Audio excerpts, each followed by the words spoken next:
Thank you for joining us on the telephone, Mr. Chima Nnaji. Tell us, what are your thoughts about the Nigerian Electoral Act as 2010 as amended, and what do you think we should be looking at as a country at this point in time?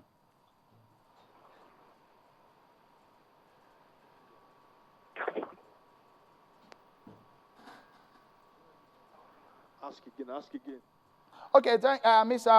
Nnaji, if you can hear me now, the amendment on the Electoral Act is ongoing, but from your own point of view, what can you say are your thoughts about the Electoral Act based on the flaws that we have seen in that particular law in recent past and what we have applied in the elections?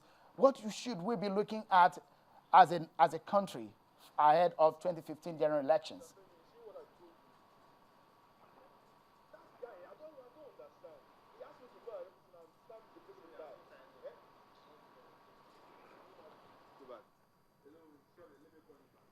All right, we're having some difficulties getting through to Mr. Nnaji, but let me come to the studio here.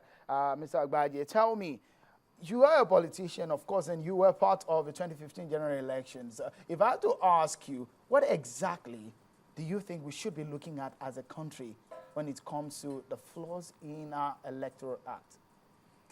I believe, honestly, that with the 2010 amendments, we can't say we have bad laws. In other words, the laws are generally okay. Yes, there's no perfect law, in which case you will fine-tune here and there.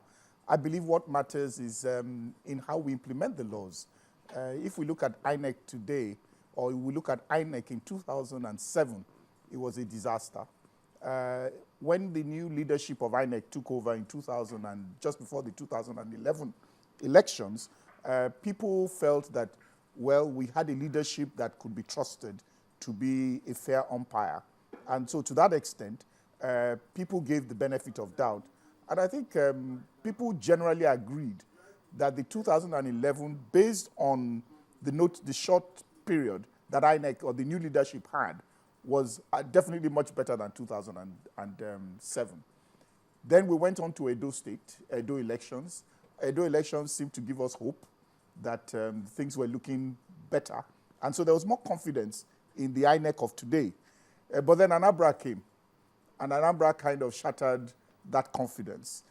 So moving on to 2015, the reality is that INEC needs to get the confidence of the generality of Nigerians that it's going to do well. So whatever is being done in terms of the laws, in terms of amendments, will be coming against the background that how much can INEC do? Is INEC getting better?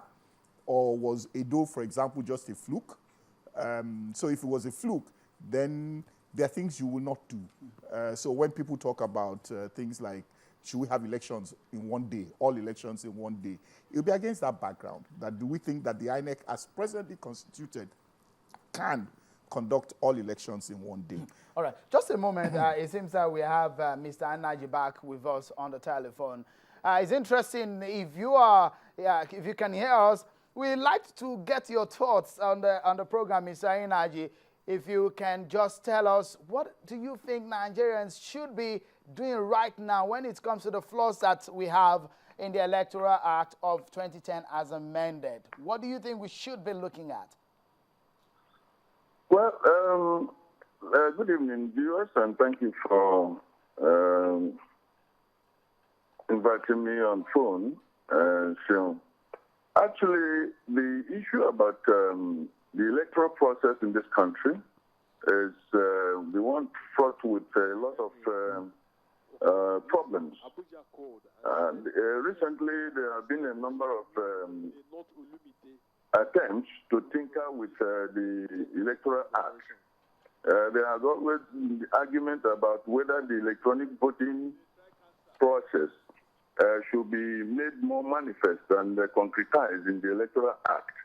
There have been a lot of issues. There are also logistical issues involved.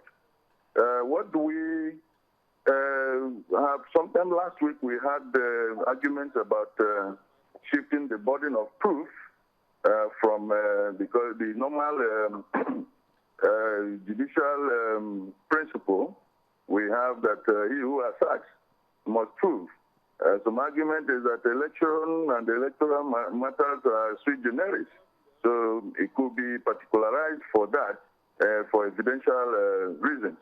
There's also the argument of how do we constrict elections to restrict the bandwagon effect and things like that by lumping them either into one day or maybe having elections staggered only for 2 periods.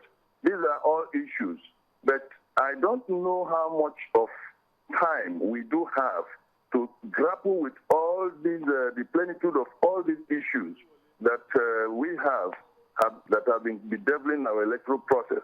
But I can tell you quite frankly, if I'm asked for just one thing that we need to get right, if it is possible, that will have a multiplier effect on the rest, it is this electronic voting process. If we can get electronic voting process right, the tendency is that it will reduce rigging, it will reduce all this idea of people sitting down in one room and writing results. It will also help good governance in absolute terms, because if a politician knows that it is the voters that matter in the electoral process, they will respect the sanctity of the box, because I was taught in politics 101 in those years that the ballot box is the painless killer. You go to election, you lose election, you lose your money, you lose your time, you lose your credibility, and you have nobody to fight other than your inability to perhaps appeal to the voters and what have you. What we have here, you use gun, you use machete, you use all manner of... Most of the violence we have in the society today have been exacted more by the political class. And that's why there's so much impunity. So if we get this electronic voting process, maybe somehow depersonalized, by going this electronic way, there will be a tendency for good governance. Because those people who want to govern must pander to the generality of interest of the voters, because they know that they have the power to vote them out at any particular point.